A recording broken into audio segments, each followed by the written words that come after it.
ទី8សម្រាប់ការត្រៀមប្រឡងឆមាសទី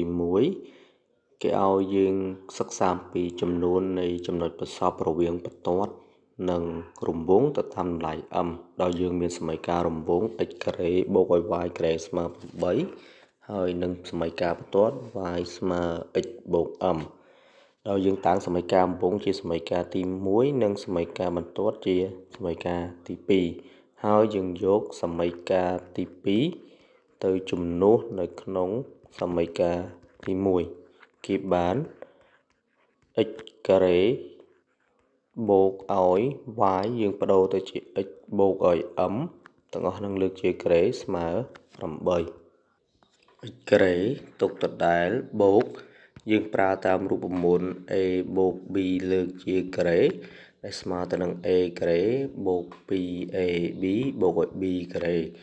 ដែល a គឺ x ហើយ b គឺ m នោះបាន x ការ៉េបូក 2mx បូកឲ្យ m ការ៉េស្មើ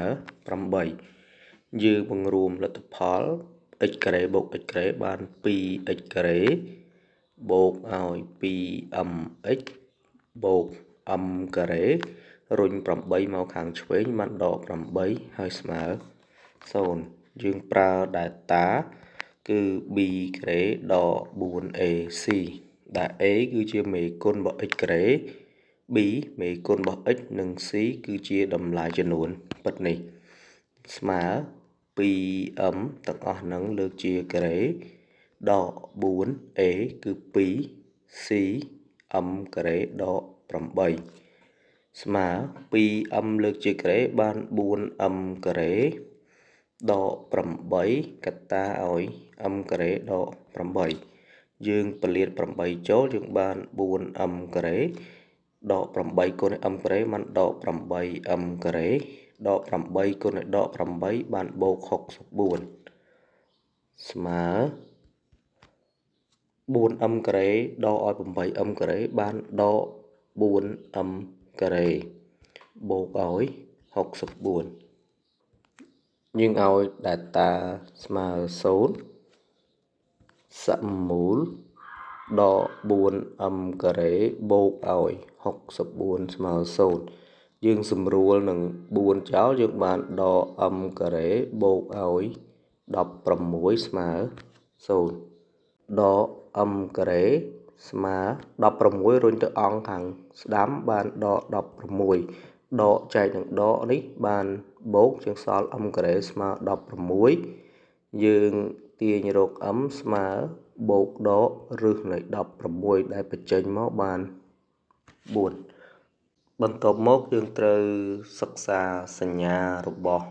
តម្លៃ m ដោយនៅខាងលើនេះគឺមាន m ហើយដែនកំណត់របស់វាយកពីដកអណន្តទៅបូកអណន្តចន្លោះកដាលហ្នឹងយើងដាក់រឹសវាដែលខាងឆ្វេងគឺរឹសតូចនិងខាងស្ដាំគឺរឹសធំហើយបន្ទាប់មកយើងនិយាយអំពីសញ្ញារបស់ data ដោយសារតែ m វាជាសមីការ degree ទី2ការសិក្សាសញ្ញារបស់វាត្រូវយកតាម m ការ៉េដែលនៅចន្លោះរឹសនេះគឺសញ្ញាផ្ទុយពីវាដែលផ្ទុយពីដកគឺយើងយកបូកហើយសងខាងរឹសសញ្ញាដូចវាគឺដកនេះ m របស់ពីដកអណន្តទៅដក4ហើយវាដាច់យើងប្រើប្រជុំនិងពី4ទៅបូកអណន្តគឺ data តូចជាង0បន្ទាត់នឹងរង្វង់មិនកាត់គ្នាទី2បើសិនបើ m ជារបស់ពីដក4ទៅ4នោះបន្ទាត់នឹងរង្វង់កាត់គ្នានិងចុងក្រោយប្រសិនបើ m ស្មើទៅនឹងដក4ឬក៏ m ស្មើទៅនឹង4នោះមានន័យថាបន្ទាត់នឹងរង្វង់គឺប៉ះគ្នា